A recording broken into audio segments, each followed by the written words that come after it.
Malam ini we want to continue the series about Advent. Okay. Malam ini kita akan sambung cerita tentang kedatangan. The light that overcome our inner chaos. Malam ini the topic. Topik malam ini adalah terang yang mengatasi kekacauan yang ada dalam kita. So we are in a season of Advent. Sekarang kita berada dalam musim kedatangan. Advent is a time of expectation and a time of hope. Kedatangan adalah masa yang ditunggu-tunggu dan masa untuk harapan. And we celebrate that Christ has come.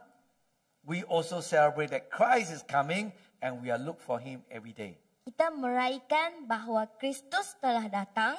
Kita juga meraihkan bahawa Kristus akan datang dan kita mencari dia setiap hari. Amen. Advent is not only time of expectation but also a time where we celebrate light. Kedatangan bukan hanya penantian tetapi juga masa di mana kita meraihkan terang. Last week, I shared in John 1 say the light shine in darkness and the darkness has not overcome it. Minggu lepas saya ada membincang tentang Yohanes 1 mengatakan terang itu bersinar dalam kegelapan dan kegelapan tidak dapat mengatasinya. Ada hafalkan ayat itu? Ada? Ya, itu ayat yang penting. Okay. We tend to look at the bad things like the growth of violence in the world. Kita sentiasa melihat perkara yang buruk seperti peningkatan keganasan di dunia. But what could our life look like if we let God's light infiltrate our heart? Tetapi bagaimanakah rupa kehidupan kita jika kita membiarkan terang Tuhan menyusap ke dalam hati kita? And the darkness areas of our thinking patterns and fill our inner world. Dan masuk ke dalam kawasan yang paling gelap dalam pemikiran kita serta memenuhi dunia dalaman kita. Malam ini saya mau kongsikan Matius pasal 1 ayat 18 sampai 21 dan ayat 24. Okay, itu the slide ada? Okay. Tak apa, saya bacakan. Ya, ada. Matius So, anak, ayat so ada. Okay, pasal 1 ayat 18. Kelahiran Yesus Kristus adalah seperti berikut. Pada waktu Maria, ibunya, bertunang dengan Yusuf, ternyata ia mengandung dari Roh Kudus. Sebelum mereka hidup sebagai suami isteri. 19. Kerana Yusuf suaminya seorang yang tulus hati dan tidak mau mencemarkan nama isterinya di muka umum. Ia bermaksud menceraikannya dengan diam-diam. Ayat 20. Tetapi kita ingat bercerai dia diam-diam. Okey, ya. Ayat 20, tetapi ketika ia mempertimbangkan maksud itu, malaikat Tuhan nampak kepadanya dalam mimpi dan berkata, Yusuf, anak Daud, janganlah engkau takut mengambil Maria sebagai isterimu, sebab anak yang di dalam kandungannya adalah dari Roh Kudus. 21, ia akan melahirkan anak laki-laki dan engkau akan menamakan dia Yesus kerana dia adalah yang akan menyelamatkan umatnya dari dosa mereka. 24. Sesudah bangun dari tidurnya, Yusuf berbuat seperti yang diperintah malaikat Tuhan itu kepadanya. Ia mengambil Maria sebagai isterinya. So tonight I want to concentrate in sharing in this passage of scripture. Malam ini saya akan fokus dengan pasal ini. Okay, Joseph is at the crossroad. Yusuf berada di persimpangan jalan. He has two options. He can stay connected to Mary or he can separate. Okay, dia mempunyai dua pilihan. Sama ada dia boleh terus mengkawinkan Mary dengan dia ataupun dia akan berpisah dengan Mary. Tadi kita baca ayat 19 Verse 19 say he had in mind to divorce her quietly. Dalam ayat 19 mengatakan bahawa dia berfikir untuk menceraikannya secara diam-diam. So he has thinking about what he should do with this situation. Dia sedang memikir apa yang patut dia lakukan dengan situasi ini. We don't know if that took 5 minutes or if it took an hour. Kita pun tidak tahu Yusuf Ya. berfikirnya dengan 5 minit ataupun 1 jam. Yeah? But Bible doesn't tell us. Tetapi Alkitab tidak memberitahu kita. But I do know that during that time, Joseph began to have anxiety. Tetapi kita tahu pada masa itu Yusuf mulai mempunyai kebimbangan. Why? Kenapa? Because this is very stressful situation. And he would have been having a huge inner conversation with himself. Kerana ia adalah situasi yang sangat tertekan dan dia akan mempunyai perbualan dalaman yang besar dengan dirinya sendiri. Yeah? Kalau if this happened to you, you also we have this kind of anxiety. Kalau situasi ini berlaku dalam kehidupan kita, kita pun akan sangat bimbang. Yeah? In your lifetime, there are probably many times when you have said, I have enough of I'm moving on. Dalam hidup kita, mungkin terdapat banyak kali kita akan berkata, saya sudah cukup. Ataupun saya berputus asa. Yeah, I have enough of all this, I don't know what you're going through. But this is what Joseph, he's been going through. Kita tak tahu mungkin apa-apa perkara yang membuatkan awak berputus asa. Tapi ini adalah situasi yang Yusuf ada. Yeah. And how many times do we just write people off? Dan beberapa kali kita selalu memisahkan orang lain dengan kita. Or unfriend someone on Facebook. Atau nyah kawankan seseorang dari Facebook awak. Facebook sendiri. Yeah, ada kan? Or send Unfriend. someone email to the trash without replying. Mungkin kadang-kadang kamu ada menerima email, tapi kamu tak mau balas je. Kamu buang je ke tong sampah. Yeah. And how many times have you separate from a relationship? Dan berapa kalikah kamu berpisah dari hubungan? A spouse with spouse? Pasangan dengan pasangan? A parent with child? Ibu bapa dengan anak-anak? Or a child with parents? Atau ibu bapa dengan anak? Or boyfriends and with girlfriends? Atau teman lelaki dan teman perempuan? Yeah.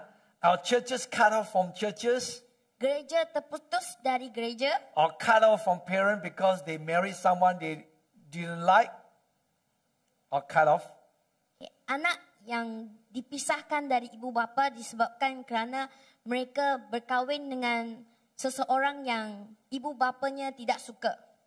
Or got pregnant or come out as a gay. Atau hamil ataupun keluar sebagai gay.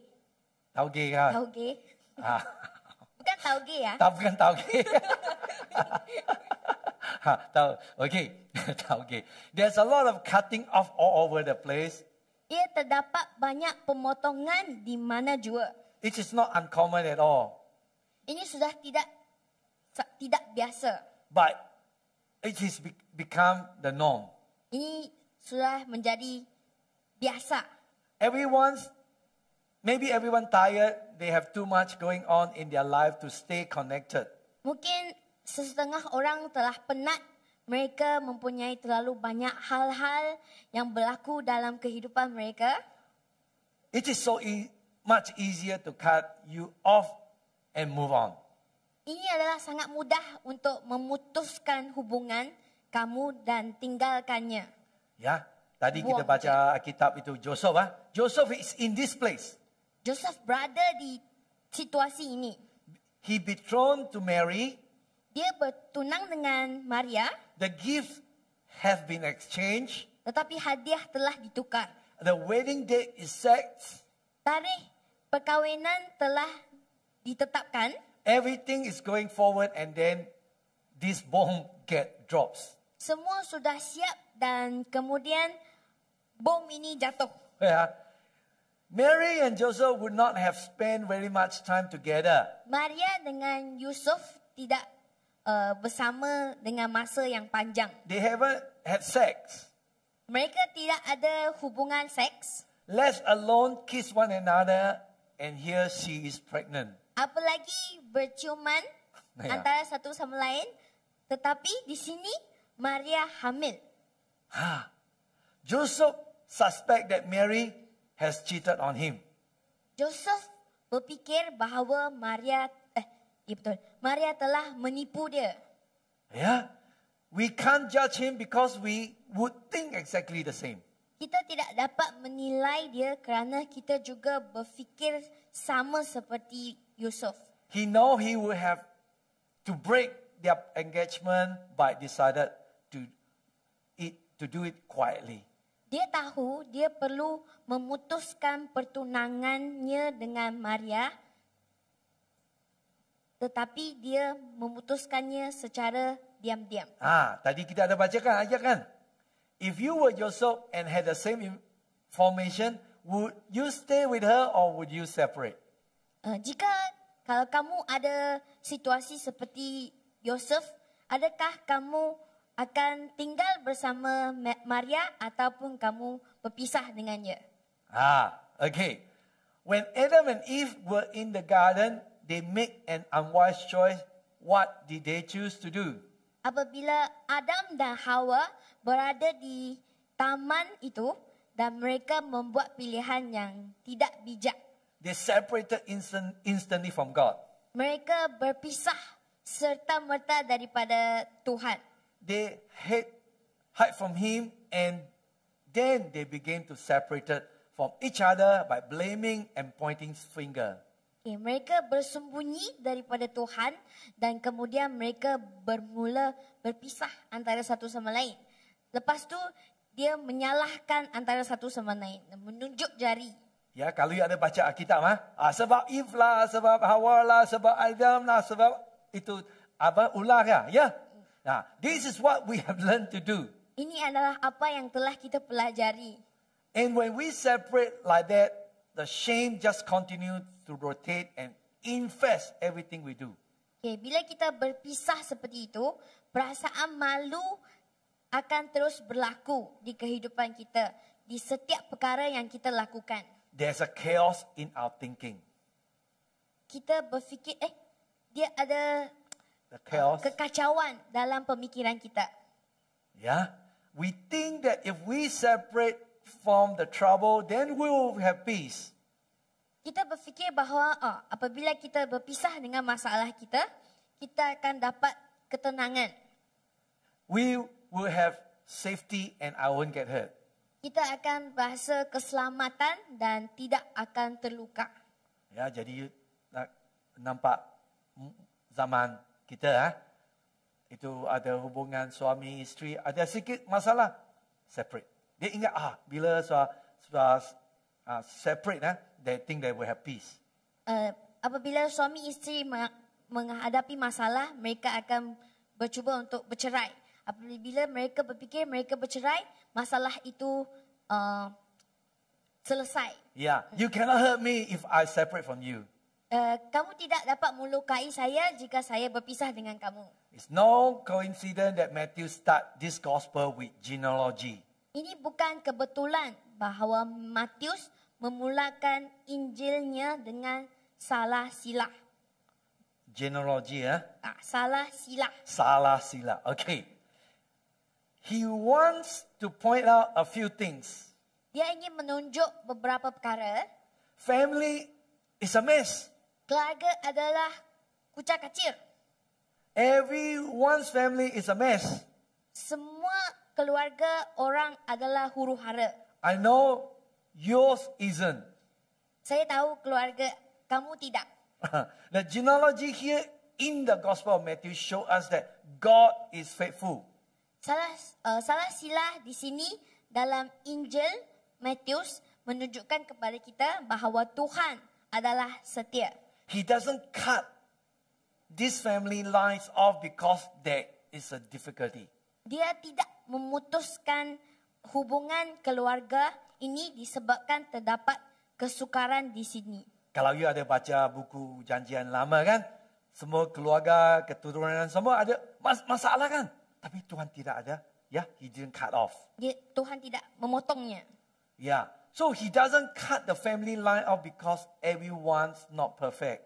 Dia tidak memutuskan hubungan keluarga kerana semua orang tidak sempurna.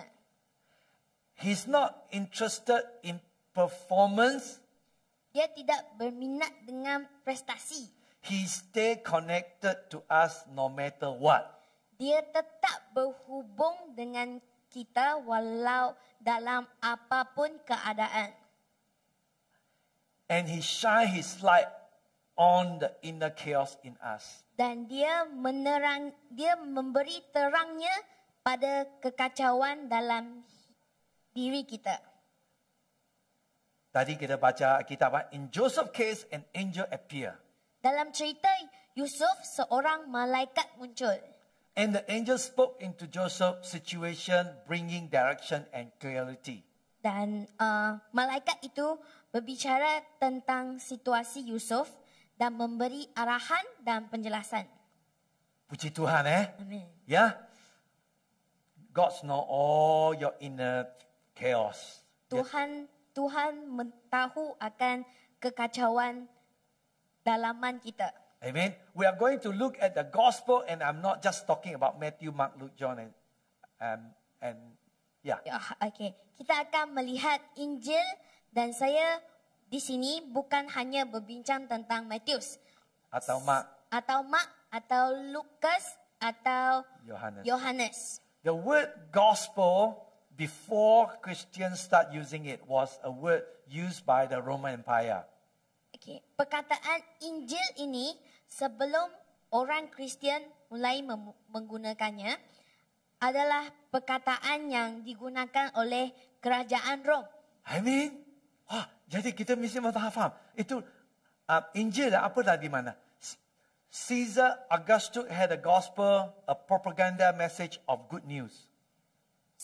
Caesar Augustus mempunyai Injil. Itu adalah mesej propaganda berita baik. He had a poet called Virgil who would follow him and write things about him. Dia mempunyai seorang penyiar bernama Virgil. Virgil yang akan mengikutnya dan menulis sesuatu tentangnya. Okay, so when we look at the word gospel, it's not just the gospel of Jesus. Apabila kita melihat perkataan Injil ini, ia bukan hanya Injil daripada Yesus. But any propaganda message of seemingly good news that we believe. Tetapi mana-mana mesej propaganda berita baik yang nampaknya kita percaya. Okay, a gospel come in two parts. Injil datang dalam dua bahagian. It has a path that it want you to walk. Ia mempunyai laluan yang mudah untuk dilalui.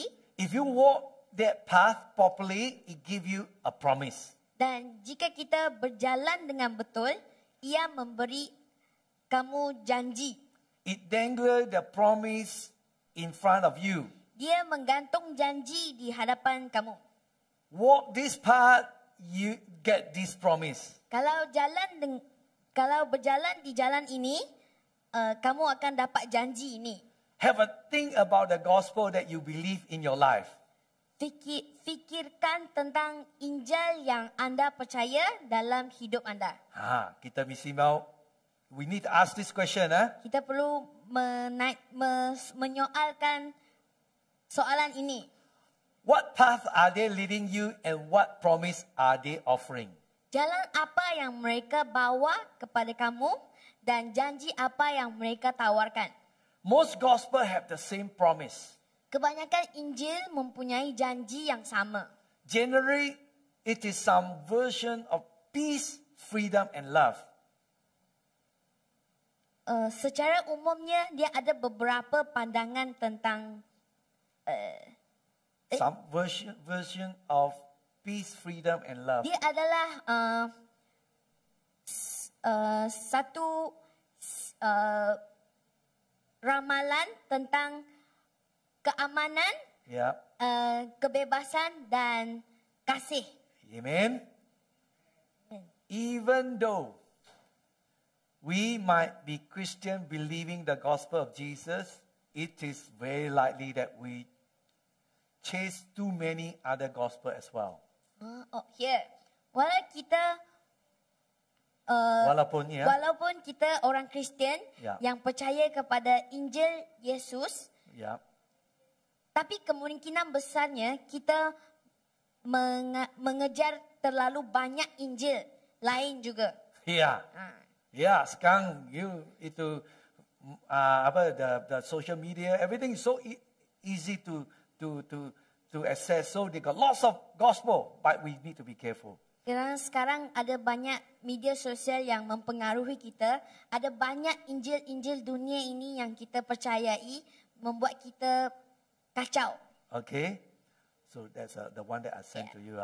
Okay, in a different nation today, a distorted form of the gospel is spreading rapidly. Dalam negara yang berbeza hari ini, bentuk Injil yang telah tercenderung dan sedang tersebar dengan cepat. But it is a mixed gospel at best and the false gospel at worst. Okey, tetapi di sini adalah banyak Injil campuran, sama ada yang baik atau yang palsu atau yang paling teruk. Buruk, Yang yeah? buruk, ya. So it is a gospel of success, a gospel of prosperity, Ini adalah Injil kejayaan, Injil kemakmuran, a gospel of self-exaltation, a gospel of empowerment. dan Injil yang meninggikan diri sendiri, dan Injil kekuasaan. Sekarang ajaran ada banyak itu. It is a gospel that build the sinner up rather than call the sinner to repent. Ini adalah Injil yang membina orang berdosa daripada memanggil orang dosa untuk bertaubat. Ya, mana yang satu penting? It is appeal to the flesh rather than crucifies the flesh. Ia adalah menarik daging badan, bukannya menyalibkan daging badan di atas kayu salib. It presents a Jesus who is the gateway to the fulfillment of your earthly dreams. It is a gospel without reproach. Ia mempersembahkan seorang Yesus yang merupakan pintu masuk kepada impian duniawi kamu. Dan ini adalah Injil yang Reproach or any, celah, yang tidak betul, yeah, yang tidak, or correction, or yang reproach. salah. Reproach. Yeah, okay. So such a gospel does not save or deliver or transform. Injil seperti itu tidak menyelamatkan kita ataupun menyampaikan atau membuat pengubahan dalam kehidupan kita. It simply add outward blessing to an unrenewed heart. Ini adalah sekadar keberkatan kepada hati yang tidak diperbaharui. Tidak diperbaharui. And in the end, rather leading to eternal salvation, it lead to disillusionment and death. Dan pada akhirnya bukannya membawa kepada keselamatan yang kekal, ia membawa kepada kecewaan dan kematian. And for now, it may continue to spread and gain adherents. Dan pada masa ini, ia mungkin terus merebak dan mendapat pegenut. But when the testing increases and the persecution rises, it will quickly fade away. Tetapi apabila ujian meningkat dan menganunyaan meningkat, ia akan cepat pudar. Yeah, itu yang the gospel that to please us. Perhaps that's the reason we are all exhausted. Okey, mungkin ini adalah sebab-sebabnya yang membuat kita semua letih. Ya, pergi sana, conference ini, conference ada kan banyak. Ya, banyak letih. Saya ada nampak satu itu pendeta punya itu chat WhatsApp di Johor Bahru. Lebih kurang ada banyak gereja. Tapi ya saya nampak, wah, tiap-tiap hari ya, dia pergi sana pun tak tahu macam mana. Dia pendeta tau, tak tahu dia buat macam mana pastoral. So this is a thing that we got to be careful. Ini adalah perkara yang kita mesti berhati-hati. As teenagers, some of you might have lived for the teenager gospel. Mungkin sebagai remaja, sebahagian daripada kamu mungkin telah hidup untuk Injil remaja. The promise was popularity or approval. Janji yang diberi itu adalah terkenal ataupun kesetujuan, Saya mau famous. kepastian. Ya, berapa orang ikut sama saya Instagram atau Facebook. Ya, sekarang punya remaja macam itu. So we just wanted to fit in. Kita hanya mahu You just wanted to untuk fit in, menyesuaikan diri sendiri. The path was pretty obvious.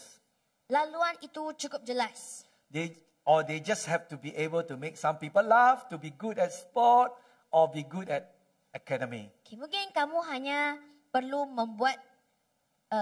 perlu ada kemampuan untuk membuat sesetengah orang ketawa ataupun pandai dalam akademi. Even if you could do only 2 or out of 3, you will get the promise. Walaupun kamu hanya mempunyai 2 atau 3 kemampuan itu, Another teenager gospel for that, you just had to beware. tetapi kamu tetap mendapat janji itu. Terdapat satu lagi Injil remaja dan ia adalah kamu hanya perlu menjadi pelik atau tidak normal. Okay, be patient. Got something good coming up. But when it comes to gospel of Jesus, Tetapi apabila ia datang kepada Injil Yesus, Jesus is both the path and the promise. Yesus adalah dua-duanya, jalan dan janji. Amen? Amen. In Jesus, we get freedom from our shame and regret. Dalam Yesus, kita mendapat kebebasan dan kemaluan kita hilang. Yeah, regret. Regret, penyesalan. Yeah, we get peace in the deepest part of our being. Kita mendapat ketenangan di bahagian paling dalam di dalam diri kita. Dalam musim Christmas ini ya, jadi kita mesti mau faham what we celebrate Christmas. Okay. We get to relax in the amazing love of the Creator. Kita dapat berehat dalam kasih yang luar biasa. Amen? Amen. Not only is Jesus the path and the promise, Bukan sahaja Yesus adalah jalan dan janji. in every other kinds of gospel outside of the gospel of Jesus, you have to pay something. Okay, dalam setiap jenis Injil di luar yang lain daripada Injil Yesus, kamu perlu membayar untuk mendapatkan janji itu. It costs you to get something. With Yeah. Okay, ia perlu membayarkan untuk mendapat janji itu.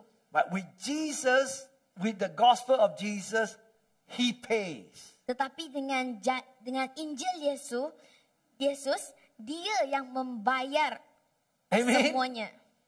Tuhan Yesus bayar, bukan kita bayar ya. Amen. So in all other religion, the humans pay to appease the God. Dalam semua agama yang lain, manusia perlu membayar untuk menenangkan Tuhan. Ya, betul kan? Ya. But in the true gospel of Jesus, Tetapi dalam Injil Yesus yang sebenar-benarnya, God pays for the sake of the humans. Tuhan telah membayar harga itu untuk manusia. Amen. Jadi kita bahagia ya bila kita ikut Tuhan Yesus. In the times of very first advent, Pada masa kedatangan yang pertama, the day before Jesus was born, hari yang sebelum Yesus dilahirkan, there were a couple of gospels being spread around. ia terdapat beberapa Injil yang disebarkan di sekeliling. Rome had its own gospel. Rom mempunyai Injilnya sendiri It was called the Pax Romana. yang dipanggil Pax Romana. Nama dia, ya. Nama Latin. Injil tu. Okay, the Latin. Maknanya the peace of Rome. Okey, Latin itu maksudnya untuk kedamaian Rom. Okay, Rome was offering a promise and a path. Kerajaan Rom menawarkan janji dan jalan. When Rome conquer your land, Apabila Rom menakluki tanah kamu, if you submit to them, then what you would get was peace. jika kamu menunduk kepada mereka, maka apa yang anda akan dapat itu adalah keamanan. That was propaganda. Itu adalah propaganda. Only a small number of people got peace while the majority were oppressed, enslaved, violently persecuted. Hanya sebilangan kecil rakyat yang mendapat keamanan, manakala yang lainnya ditindas. Yeah, and majority oppressed, enslaved, violent, and persecuted. Yang lainnya tu ditindas dan diperhambakan, dianiaya dengan ganas. Ada banyak orang Kristian dia zaman itu dia tak mau ikut itu Roma, dia akan ditikam. Banyak orang, banyak Kristian, okay? So, and it was not only the Roman Empire that had promised for the very few. Ia bukan kerajaan Rom sahaja yang mempunyai janji, Okay, for very few. But even some of the Jesus followers called the Judaizer had a path and a very similar promise to what Jesus offered. Malahan beberapa pengikut Yesus yang dipanggil orang Yahudi yang mempunyai jalan dan janji yang hampir sama dengan apa yang ditawar oleh Yesus. In the New Testament, the Judaizers were a group of Jewish Christians who insisted that believers should follow the Mosaic law. Okey, dalam Perjanjian Baru, orang Yahudi yang adalah sekumpulan orang Kristian Yahudi yang menegaskan bahawa semua harus mengikut hukum Musa. Okay, and that Gentile convert to Christianity must first be circumcised. Dan orang bukan. Dan orang bukan Yahudi yang memeluk Kristian mesti disunatkan dahulu. Okay, kalau you baca kitab Janjian Baru ada kan? Okay, they offer shalom, the promise, but it had a very complex set of rule, the path. Mereka menawarkan shalom, iaitu janji, tetapi ia mempunyai satu set peraturan yang sangat rumit. Because you would never come close to hitting the target, you had to live with a lot of low level shame. Kerana kamu tidak akan pernah mencapai matlamat yang diberi itu, anda terpaksa hidup dengan kemaluan tahap rendah. You pay with sacrifice of animals or bird. Anda membayarnya dengan pengorbanan haiwan dan burung Or financial offering. atau persembahan keuangan. There was a holiness code which was very burdensome. Then there was also a wicked morality police force to keep you in line. Terdapat kod kesucian peribadi yang sangat membebankan dan pasukan polis moral yang jahat untuk memastikan anda berada dalam barisan. Kalau you ada baca khabar Iran, dia pakai tudung, itu apa? Tudung dia pakai tapi tak betul, kena bunuh. Tapi Kristian pun ada macam dulu okay, that's the thing. The Judaism offer a distorted path. Okay, ini semua adalah Then masalah orang Yahudi. Yeah, Judaism offer distorted. Yang menawar jalan yang sebegitu. Okay. So a path that was hindered by man's make religion rule to get to the promise.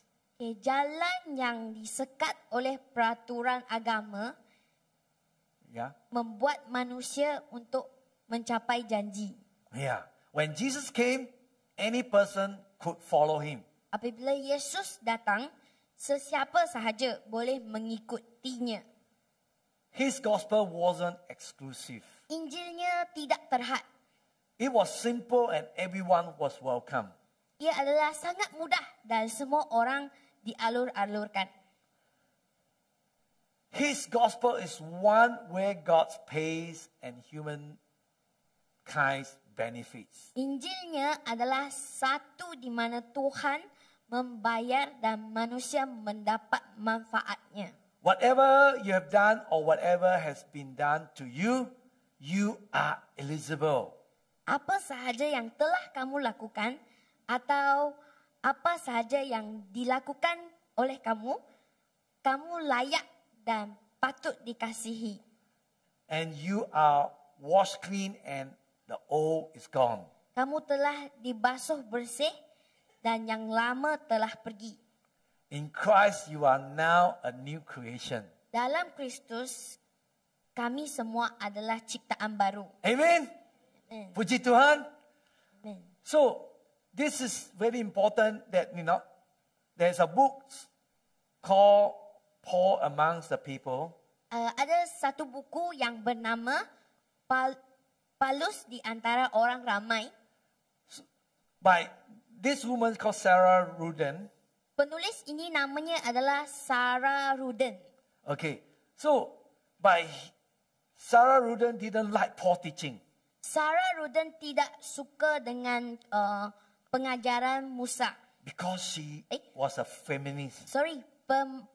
Pengajaran Paulus. Yeah, Paulus, yeah. Yeah. Because she was a feminist. Sebab dia adalah kewanitaan. She didn't like that Paul said women had to wear veil in church. Dia tidak suka Paulus berkata wanita perlu memakai tudung dalam gereja. So that's the thing she doesn't like. Itu adalah perkara yang dia tidak suka. So she ignored his teaching. Jadi dia mengabaikan ajaran Paulus. Mana Kristian pun ada macam itu. Got something that in your thought that can hinder you to going forward. Okay. Banyak Kristian pun sebegitu juga. Dia ada banyak pemikiran dalam otaknya menyebabkan dia tidak dapat jalan terus. Yeah. So this woman, Sarah, at the end, I need to go and find out why this, what is why the culture that that Paul say in the church wear mask, wear tudung, wear scarf. Akhirnya dia pergi mengkaji dan dia ingin tahu kenapa Paulus perlu wanita memakai tudung di gereja. Dia pergi cari dan pergi faham. Okay, so then he found out. He said in the Roman Empire, a head covering was a visual sign of status as well as symbolizing modesty. Okay, akhirnya dia faham dalam kerajaan Rom, orang Rom menyuruh wanita memakai, orang Rom mengatakan kalau perempuan tidak pakai tudung, maksudnya adalah because hair was considered very sexy. Ya, maksudnya adalah kalau tak pakai tudung, nampak rambut adalah seksi. Zaman Roma, Okay, so and zaman masa itu, kalau if an uncovered head usually indicate the woman was a prostitute. Kalau dalam zaman kerajaan Rom itu, kalau wanita tidak pakai tudung, tak menutup kepalanya, ia menunjukkan wanita itu adalah pelacur or a slave. Ataupun penjinak. A slave. A slave is budak. Budak. Budak Yeah. kecil. And also indicate that adultery. Okay. Adultery. Yeah. Dan ia pun menunjukkan wanita itu adalah berzina. Okay. So Paul command for women to wear head covering put all women on the same level. Tetapi dalam pengajaran Paulus, wanita memakai tudung itu adalah supaya semua orang meletakkan wanita pada tahap yang sama. Di dalam gereja, Di semua dalam gereja. zaman itu dia pakai itu. So it's no longer matter who the woman was or what her background was. Kalau memakai tudung di dalam gereja, ia tidak kira siapa pun wanita itu di luar ataupun latar belakang dia. Yeah, now female convert to the church who had been prostitutes, adulterer, or slave could not be identified. Ini adalah sangat susah untuk mengenal pasti wanita itu pergi ke gereja sama ada dia adalah pelacur atau penzina atau hamba. Bila dia ada pakai tudung. Dia pakai tudung, kita tak kenal. Oh, dia tu pelacur ke apa ke. Kan? Jadi bila dia itu Sarah dia faham, oh, itu yang this is good. Sarah faham ini adalah bagus. So all Christian women were to cover their head in church without distinction of beauty, wealth, and respectability. Sarah Ruden akhirnya menulis, semua wanita Kristian harus menutup kepala mereka di gereja tanpa membezakan kecantikannya atau kekayaannya atau kehormatannya. Tapi zaman ini tak ada kan? Ya, kita tak payah pakai scarf di gereja, jangan. Okay, sebab itu zaman Roma itu jam. Ya, okay. Jadi Sarah dia bila baca, kalau dia baca Alkitab dia tak pergi, she didn't go and search the history. Memang misunderstanding. Kalau Sarah dia tidak mengkaji kitab, so he didn't go and search the truth. Dia tidak mencari kebenaran itu, dia akan dia salah faham. Salah faham. Dia benci Paulus. Bila dia salah faham, oh, gitu. Yeah, so Paul is not looking down the woman. Paulus tidak memandang rendah dengan wanita. Yeah, actually he's made all the what you call the woman all equal. Dia mengatakan wanita semua adalah sama. So and give all women worth and dignity. Dan memberi semua wanita nilai dan marwah. Outside in the empire they were treated like garbage, but in the church they were free from judgment and shame. Mungkin di luar gereja mereka dilayan seperti sampah, tetapi di dalam gereja mereka bebas daripada pengkhianatan atau rasa malu. Ya, dalam zaman Roma Empire, kalau di luar you tak pakai itu, memang dia tengok seperti is a prostitute. If we take a deep look at our inner belief, jika kita melihat secara mendalam kepada kepercayaan dalaman kita, has the gospel of Jesus sunk into my thinking pattern? Adakah Injil Yesus telah meresap ke dalam corak pemikiran saya and the way I see myself? Dan cara saya melihat diri saya sendiri. Ini yang penting malam ini saya mau kongsikan. Okay? Even though we say we believe the gospel, walaupun kebanyakannya kita mengatakan kita percaya dengan Injil Yesus, some of us struggle to really believe that God's love us. Tapi sesetengah daripada kita masih berjuang untuk benar-benar percaya bahawa Tuhan mengasihi kita. We can believe it generically.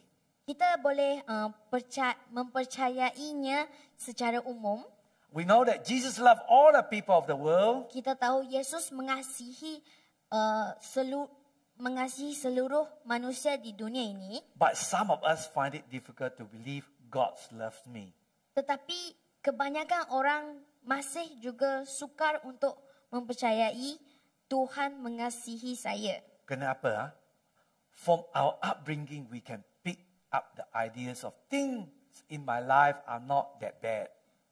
Dari didikan yang kita perolehi, kita boleh menerima hal-hal ini tidak begitu buruk dalam kehidupan saya. Yeah. Atau Yeah. orang lain lebih teruk daripada saya. Yeah. So, when it comes to talking to your Heavenly Father, you don't want to bother Him because others have it worse than you do. Apabila kita berbicara dengan Bapa di syurga, kita tidak mau mengganggunya sebab kita tahu banyak orang lebih teruk daripada kita. Okay. Some people build up a layer of Teflon. Tahu Teflon? Ada satu ya, pinggan yang gorengnya, you tak payah taruh minyak, you goreng. Dia tak ada dekat dengan tu pinggan goreng. Teflon, itu Teflon. Kita punya pikiran, layer of Teflon on their heart. Kita membina lapisan teflon itu dalam hati kita. And nothing stick and they can't even receive a compliment. Sebab teflon itu banyak barang yang tak akan terlekat dalam hati kita. We all have things we tell ourselves, expectation we have for ourselves.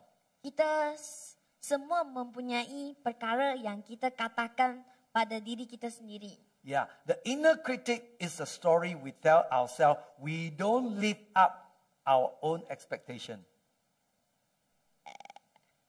The inner critic. Here, this one. Okay. Okay.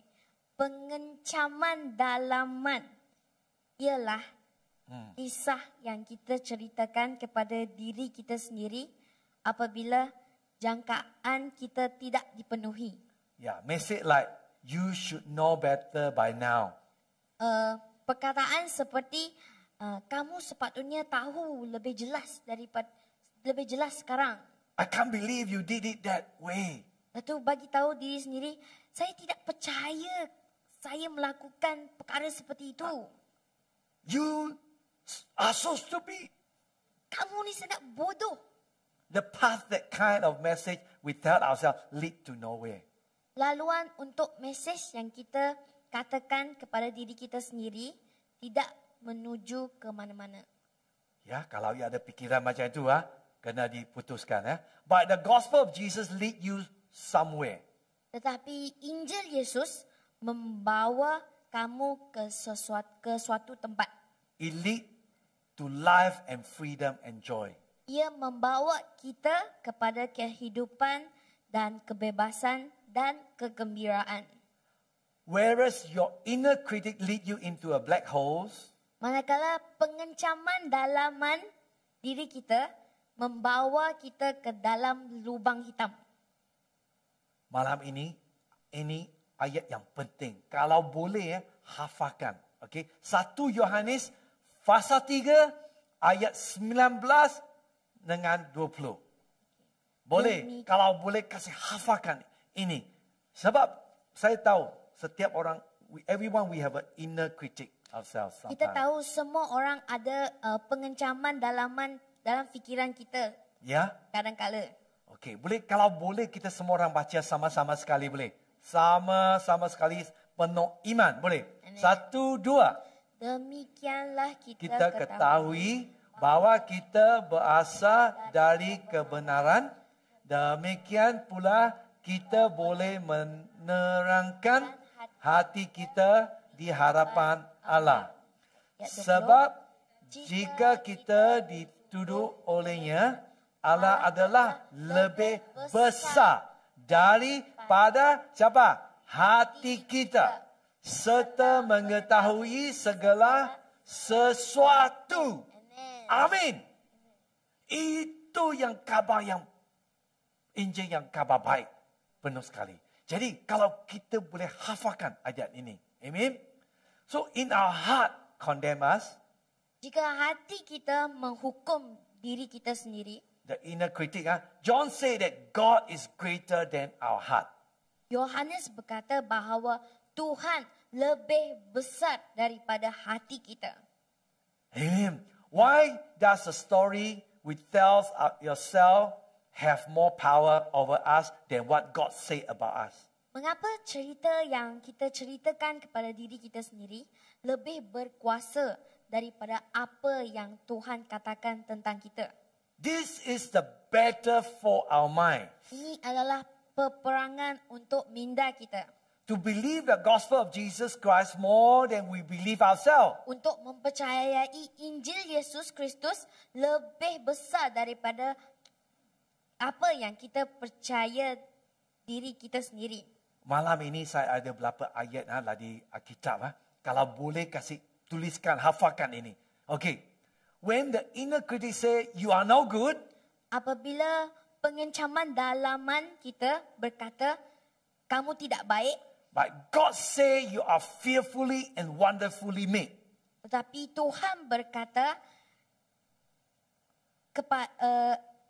Mazmur Mazmur 139 ayat 14. Ya. Aku bersyukur kepadamu oleh kerana kejadianku dahsyat dan ajaib. Amin. Dahsyat dan ajaib. Kita mesti masukkan pikiran ini. Amin. Kalau yang larang pikiran cakap, saya you're no good, hafalkan ayat ini. Mazmur 139, 14. Okay. The inner critic say, God know you generically, but Jesus say, God knows the very number of hair on your head. Okey, apabila pengencaman dalaman diri kita mengatakan Tuhan mengenalimu secara umum, biasa saja. Tetapi Yesus berkata, bahkan rambut kepalamu pun terhitung semuanya. Amin. Di Lukas pasal 12 ayat 7. Kalau boleh kasih bacakan ni. Saya rasakan sebab saya sudah tua kan. Saya punya rambut pun sudah ada kurang sikit. Ya, so that means it's easier for God. Adalah mudah untuk Yesus mengingati saya. Sebab saya punya rambut sudah kurang. Ada yang rambut yang banyak kan. Dia hitung semua rambut. Tapi saya punya, ada orang yang sudah tak ada rambut lagi senang lah. Ya, okay. Okay, saya I'm just joking only. Gurau saja. Ya, jangan marah. Okay. When you say to yourself, you should know better by now.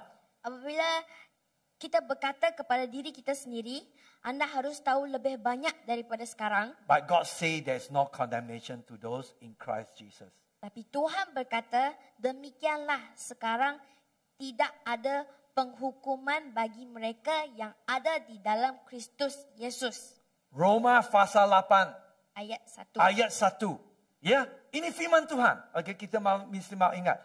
When Jesus said the woman who condemns you, Apabila Yesus berkata, wanita siapakah yang menghukum kamu? itu wanita yang ada commit adultery, that you know that Jesus they brought to Jesus, want to stone her. Dia apabila ada satu wanita yang berdiri di sini dan semua orang mau membuang batu Sebab kepada wanita itu, he was sebab dia adulterer. mempunyai dosa, pezina. Yeah, then Jesus, she said, woman who condemns you? She said, no one, sir. Wanita itu berkata, tidak ada Tuan. And then Jesus say, neither do I. Be free, sin no more. Tapi Yesus berkata kepadanya, aku pun tidak menghukum engkau. Pergilah dan jangan berbuat dosa lagi. Ini di Mulai dalam dari Yohanes sekarang. pasal 8 ayat 11. Amen. So this advance, we need to know that the light is shining in on the darkness of the way we think. Kedatangannya membuat kita perlu tahu bahawa terang itu menerangi kegelapan dalam cara kita berfikir. Amen. So ask yourself the question, Tanya diri sendiri soalan ini. why do I elevate my opinion of myself above God's opinion of me? Mengapa saya harus meletakkan pendapat diri saya sendiri lebih tinggi daripada pendapat Tuhan tentang saya? Yeah? Okay? We mistakenly think that we have humbly when we think negatively about ourselves. Apabila kita melihat diri kita sendiri secara negatif, kita tersilap menganggap kita mempunyai kerendahan hati. Ada ajaran, fikirlah you seperti like a worm. pikir sendiri sebagai cacing. Ada orang kat bawah, you kena rendah hati. You seperti cacing. Jangan. If we think like that, in fact, it is arrogant. Apabila kita berfikir seperti itu, sedangkan hakikatnya adalah kesombongan. It is like saying to God, I know better than you do. Ia adalah maksudnya berkatakan kepada Tuhan, saya lebih tahu daripada kamu. Amen. So I want to finish and can you get the keyboardist to come? So we have to die to the voice of our inner critic. Jadi kita harus matikan suara pengencaman dalam diri kita sendiri. Itu inner critic is not from God. We need to die to that. Pengencaman atau suara itu bukan daripada Tuhan. Kita mesti putuskan. We know that the inner critic will still show up for works, but we don't have to pay it anymore. Kita tahu pengencaman diri dalam diri kita tetap akan muncul, tetapi kita tidak perlu membayarnya lagi. We can't stop it coming to the office, but we don't have to give it any space. Kita tahu kita tidak dapat menghalang dia bekerja, tetapi kita boleh tidak memberi ruang untuk dia bekerja. Ya, ada satu ajaran dia cakap pikiran kita seperti burung want to make a nest on your head. Pikiran kita adalah seperti burung yang mahu membuat sarangnya dalam atas kepala dia. You cannot stop the bird flying above your head. Kita tidak dapat menghentikan burung berterbang atas langit. Tapi kita boleh hentikan burung buat sarang. Boleh. Amen. So don't give it the best place in your brain. Jangan memberikan ruang itu, ruang yang terbaik dalam pikiran kamu. Amen. Kita pikiran yang mau pikiran janjian Tuhan, janji Tuhan. Amen. Haleluya. Terang Tuhan. Have you ever wonder what would your life be like if you give God the best space? Pernahkah anda terfikir bagaimana kehidupan saya apabila saya memberi Tuhan ruang yang terbaik dalam pikiran saya itu? Yeah, the highest place in your thinking. Tempat yang terbaik, tempat yang tertinggi dalam pemikiran saya. If you put your brain thinking into God's word, kalau kita meletakkan ruang itu kepada perkataan Tuhan, you'll be blessed. Kamu akan diberkati. Let's celebrate Christmas, this Christmas Mari kita season. meraihkan hari Natal pada dalam musim ini. Let the light of Jesus shine in you. Bagilah terang Yesus, terang Tuhan masuk ke dalam pemikiran atau hati kita. Jadi sekarang kita mau siapkan terima penjaman kudus. Semua orang ada penjaman kudus? Ada? Ya. Mari kita bangkit berdiri. Bukakan. Ambil roti ini. Haleluya. Di Lukas pasal 22 ayat 19 dengan 20. Di malam kemudian Yesus mengambil roti.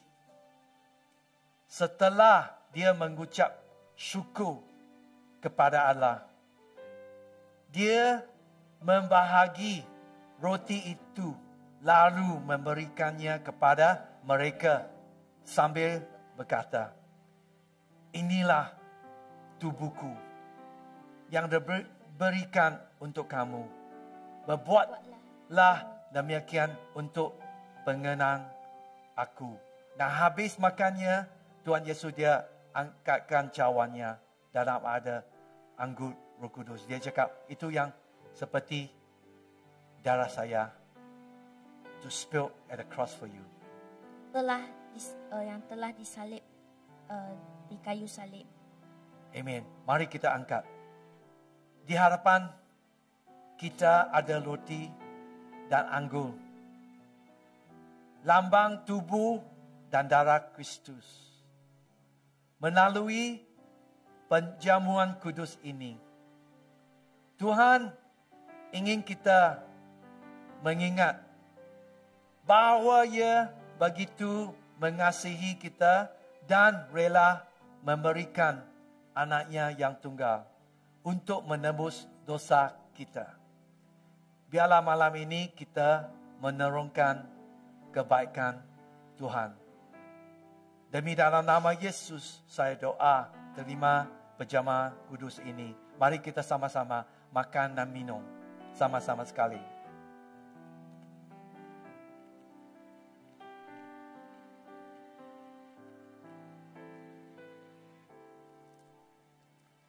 Haleluya.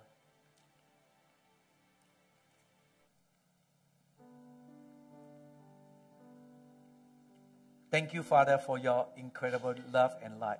Terima kasih Bapa atas kasih-Mu dan terang-Mu yang luar biasa. May they both work against the defenses of our heart. Semoga kita dan terang-Mu bekerja melawan dan mempertahankan hati kita.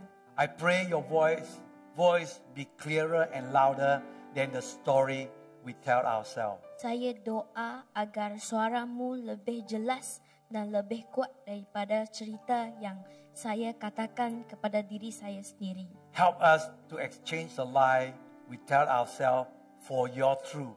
Bantu kita untuk menukarkan pembohongan yang kita katakan kepada diri kita sendiri kepada kebenaran-Mu, Tuhan. Give us patience as we practice living this new way. Berikanlah kita kesabaran semasa kita mengamalkan kehidupan cara baru ini. May we encounter your love. Semoga kita bertemu dengan kasih-Mu. In Jesus' name we pray. Di dalam nama Yesus saya berdoa. Amin. Amin. Puji Tuhan. Puji Tuhan. Haleluya.